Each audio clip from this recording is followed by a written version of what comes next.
हुकूमत का एक और मिनी बजट, सनतों पर खतरनाक वार, cement, steel, sugar mills, LNG terminals, automobile, cigarette, textile industry और बैंकिंग पर 10% सुपर टैक्स आयद। आवाम पर महंगाई का एक और बम गिराकर वजीर आजम कहते हैं महंगाई कम करने के लिए मजीद मेहनत करेंगे।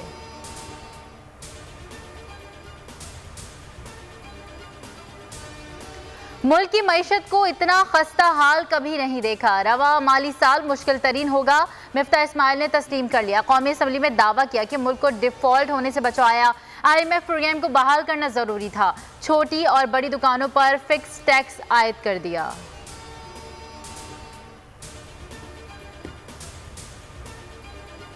महंगाई के नए बम के बाद पाकिस्तान स्टॉक मार्केट क्रैश कर गई। 100 इंडेक्स में 2055 पॉइंट्स की कमी, रुपए की भी बेकदरी। इंटरबैंक में ₹1.27 बढ़ गया, 208.50 पर जा पहुंचा। ओपन मार्केट में ₹209 पर फरोख्त।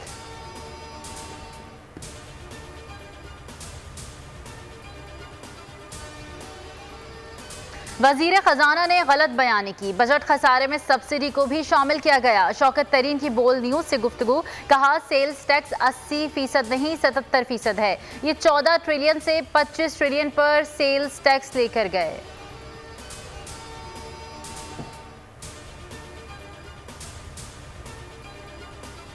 इमरान खान का अदालतों पर एतमाद, लॉन्ग मार्च के दौरान तोड़ फोड़ के मुकदमात, जमानत के लिए सेशन अदालत पहुंच गए। चेयरमैन PTI की 10 मुकदमात में 6 जुलाई तक दरखास्त, जमानत मंजूर। इस्लामाबाद कचहरी आमद पर सख्त सिक्योरिटी इंतजाम, अदालत ने पुलिस को रिकॉर्ड समेत आइंदा समात पर तलब कर लिया।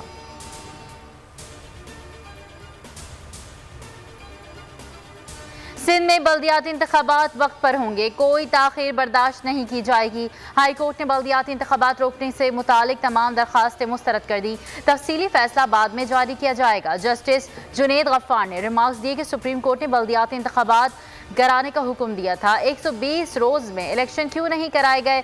पहला मरहला 26 जून को शेड्यूल।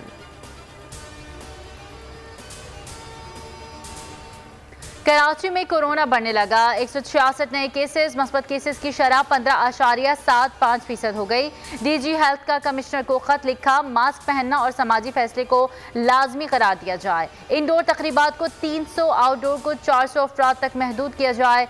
शॉपिंग मॉल्स, जिम्स, मज़ारात में दाखिले के लिए वैक्सीनेशन कार्ड चेक होगा।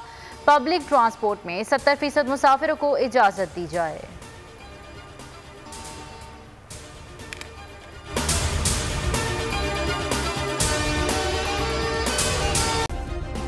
सब्सक्राइब करें और बेल दबाएं ताकि कोई खबर रह न जाए।